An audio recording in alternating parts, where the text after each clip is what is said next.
तो हेलो दोस्तों, कैसे हो आप लोग। आशा करता हूं कि आप अच्छे होंगे।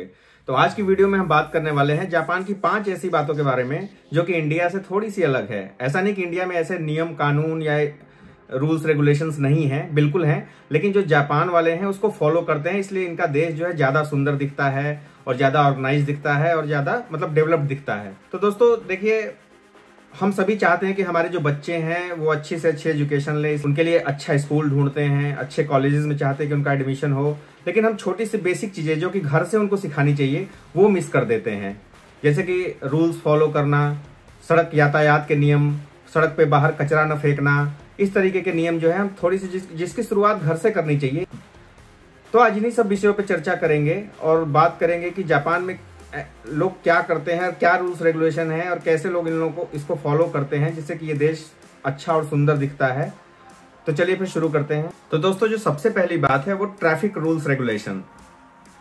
तो जैसा आप सभी को पता होगा कि जापान में ड्राइविंग लाइसेंस बनाने से लेकर के गाड़ी चलाने तक का प्रोसेस बहुत ही स्ट्रिक्ट है। जापान के लोग ट्रैफिक नियमों का बहुत ही सख्ती से पालन करते हैं। अगर जापान में आपने बिना लाइसेंस से गाड़ी चलाई या ट्रैफिक सिग्नल को तोड़ा या बिना नियम कानून के गाड़ी चलाई, जैसा कि अमूमन जापानी करते नहीं है, तो इसमें एक बहुत बड़ी पेनल्टी की रकम आपको पे करनी पड़ सकती है और साथ में आपका लाइसेंस रद्द होगा, वो अलग से। जापानीज लोग जो है वो बिना ड्राइविंग लाइसेंस के गाड़ी बिल्कुल नहीं चलाते हैं, चाहे वो शराब पिए हों, चाहे उनके पास लाइसेंस ना हो या उन्हें नियम कानून ना पता हो, तो गाड़ी को नहीं छूते, ना ही अपने बच्चों को इनकरेज करते हैं इस तरीके का काम करने के लिए। वहीं इंडिया में देखिए तो बड़े शहरों की तो बात छोड़ दीजिए, लेकिन जो छोटे शहर हैं या फिर गांव वगैरह के एरिया है, वहां पे नियम कानूनों को तोड़ना हम अपनी सम्मान समझते हैं। एक तरीके से हमको लगता है कि अपनी शान बान है कि हम नियम कानून को तोड़ रहे हैं और हमारा कोई कुछ बिगाड़ नहीं रहा है। पहले तो लोग एक्सक्यूज देते थे कि रोड हमें अच्छी नहीं मिलती, जो हमें रोड मिली है उसमें गड्ढे हैं, ये सारी चीजें, बहुत सारे एक्सक्यूज थे।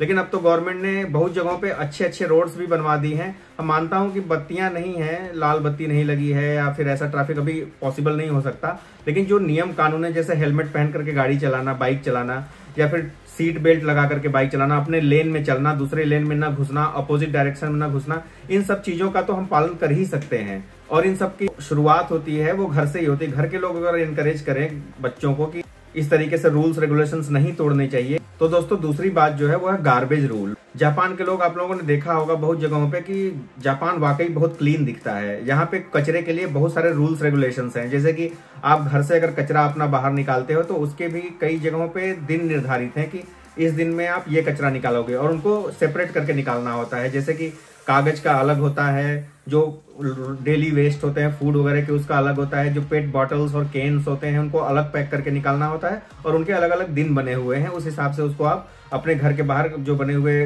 डस्टबिन है उसमें डालोगे। और यहाँ पे प्राइवेट कंपनियां होती हैं जो कि रिसाइकल के लिए इन चीजों को ले जाती हैं। तो बहुत सारी कंपनियां हैं जिनको कि गवर्नमेंट ने कॉन्ट्रैक्ट दे रखा है, तो वो उनकी ट्रक आती है रात में, 12-1 बजे, 2 बजे, 3 बजे, वो आपका गार्बेज इकट्ठा करते हैं, कलेक्ट करके वो ले जाते हैं, अपना रिसाइकल वगैरह जो भी करते हैं। आप लोगों ने टीवी वगैरह में बहुत बार देखा होगा कि जापानी जो जाते हैं कहीं स्टेडियम में मैच देखने या फिर किसी इवेंट्स वगैरह में जाते हैं, तो लास्ट में जब वो इवेंट खत्म होता है तो उस पर फिर वो अपना जितना भी गार्बेज फैला होता है वो अपने साथ लाए हुए पॉलिथीन में उसको पैक करके भर करके ले जाते हैं, क्योंकि उनको पता है कि हमारा देश तभी सुंदर दिखेगा जब नीट एंड क्लीन रखेंगे। तो जापानी ना तो कचरा फेंकना पसंद करते हैं और ना ही चाहते हैं कि कोई और आकर के कचरा बाहर फेंके। और हमारे यहाँ क्या होता है आप लोगों को पता ही है, हम इंडिया में रहते हैं, हम सड़क पे चिप्स का पैकेट खोलते हैं, खाने के बाद वहीं कहीं फेंक देते हैं, या फिर कोई भी गार्बेज वगैरह होता है उसको सड़क पे ऐसे फेंक देते हैं। दोस्तों, गवर्नमेंट को भी चाहिए कि शहर को या फिर अपने आसपास के एरिया को क्लीन करने के लिए जो भी इनिशिएटिव ले सकते हैं वो लेना चाहिए। केवल एक जगह पे हमें गार्बेज रूम बना करके रख दें, उसमें से और भी बदबू आ रही है सड़क पे, ये कोई सोल्यूशन नहीं है। तो चाहिए कि हम अपने लोगों को एजुकेट करें, उनको एनकरेज करें और लोगों को थोड़ा अवेयर होना चाहिए कि सड़क पे जो कचरा फैलाते हैं, पैकेट वगैरह जो भी खोलते हैं या पॉलिथीन वगैरह होते हैं उसको फेंकते हैं ऐसे सड़क पे, वो नहीं करें। Why are you throwing garbage on the road? Why are you throwing garbage on the road? Yes, why are you throwing plastic on the road? Please be careful. You can't just throw plastic around like that on the streets. Use a dustbin. तो दोस्तों, तीसरा जो Japan की एक अच्छी बात है कि यहाँ पे करप्शन नहीं है। करप्शन का मतलब ये कि मैं भी इंडिया में रहा हूँ और मैं भी बहुत सारे काम कराने के लिए सरकारी दफ्तरों में गया हूँ और मैंने भी लोगों को देखा है कि किस तरीके से वहां पे काम होता है। लेकिन आप जापान में इस चीज की कल्पना भी नहीं कर सकते। आप अगर किसी मतलब सरकारी दफ्तर में जाते हैं तो वहां से घुसते ही आपके पास 2 लोग या 3 लोग दौड़ के आएंगे कि आप किस काम के लिए आए हैं, आपकी पूरी मदद की जाएगी और नंबर वाइज सबकी मदद वैसे ही होती है जैसे कि कोई वीआईपी हो गया या फिर कोई आम आदमी, सब एक तरीके से जाते हैं और उनकी मदद पूरी उसी तरीके से होती है। तो करप्शन यहाँ पे 0 है।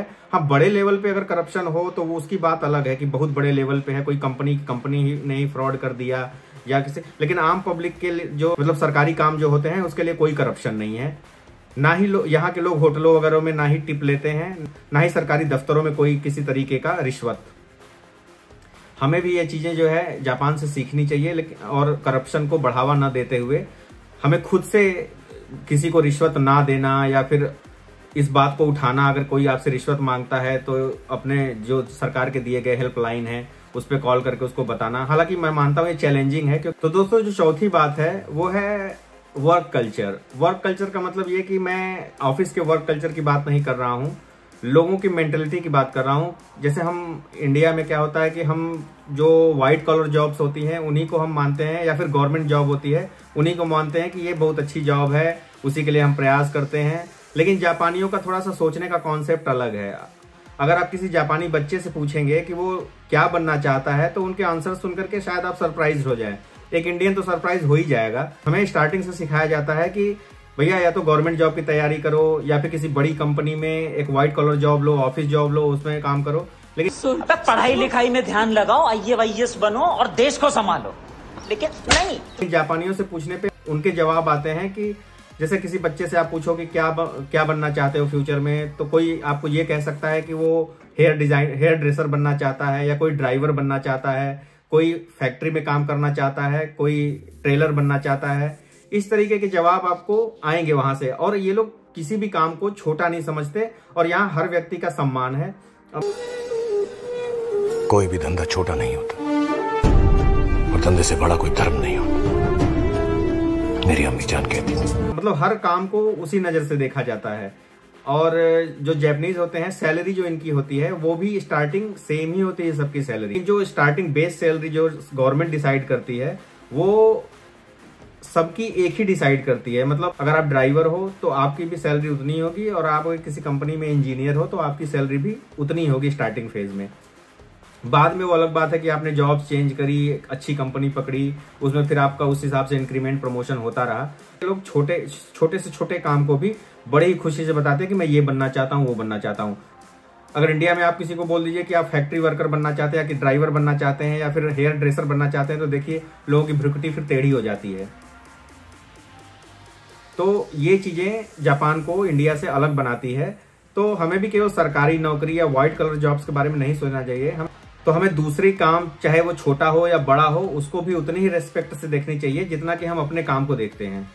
तो दोस्तों जो 5वां पॉइंट है वो है नो वीआईपी कल्चर। मतलब जापान में कोई वीआईपी कल्चर नहीं है। मैं अपनी कंपनी का एग्जांपल देता हूं। जो मेरे सीईओ हैं वो ट्रेन से आते हैं, अपना काम सारा खुद करते हैं, अपना ऑफिस जो भी होता है वो उसको खुद साफ करते हैं, अपना जो प्रिंट आउट लेना होता है या फिर स्कैन वगैरह करना होता है खुद से करते हैं।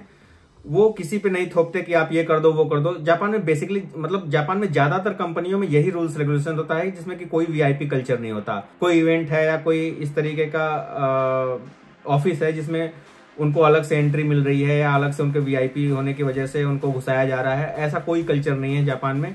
और जैसे कि हमारे यहाँ होता है कि जो एक छोटा प्रधान भी होता है वो 2-2 गाड़ियां 3-3 गाड़ियां लेकर के चलता है काफिलों की तरह। जो विधायक होते हैं उनकी तो बात ही छोड़ दीजिए, उनमें तो होड़ लगी रहती है कि हमारे काफिले में कितनी गाड़ियां शामिल हो, एक ही कलर की, एक ही नंबर की। लेकिन जापान में ऐसा कोई कल्चर नहीं है। अगर कोई मेयर या फिर विधायक या सांसद इस तरीके से जाता भी है तो नॉर्मल कॉमन पब्लिक की तरह जाता है ताकि जनता को उससे कोई परेशानी ना हो पाए। तो इस तरीके से कोई भी वीआईपी कल्चर अभी जापान में उस तरीके का नहीं है। हाँ, बहुत बड़े स्तर पे बिल्कुल है। जैसे प्राइम मिनिस्टर भी जाता है तो ऐसा नहीं कि उसके लिए रोड ब्लॉक्स कर दी जाती हैं, वो अपना गुजरते हैं साथ में ही। हालांकि उनके साथ काफिला होता है, लेकिन ये नहीं कि हमने एम्बुलेंस तक को रोक दी या फिर सारे नियम कानून सारे ट्रैफिक को रोक दिया और उनको अलग से निकाल रहे हैं। इस तरीके का वीआईपी कल्चर भी जापान में नहीं है। तो दोस्तों ये 5 चीजें थी जिसके बारे में मैंने आपको बताई। नेक्स्ट वीडियो में मैं और 5 चीजों के बारे में बताऊंगा जो कि जापान को और कंट्रीज से थोड़ा अलग बनाता है। अगर आप चैनल पर नए हैं तो लाइक शेयर सब्सक्राइब कर दीजिए।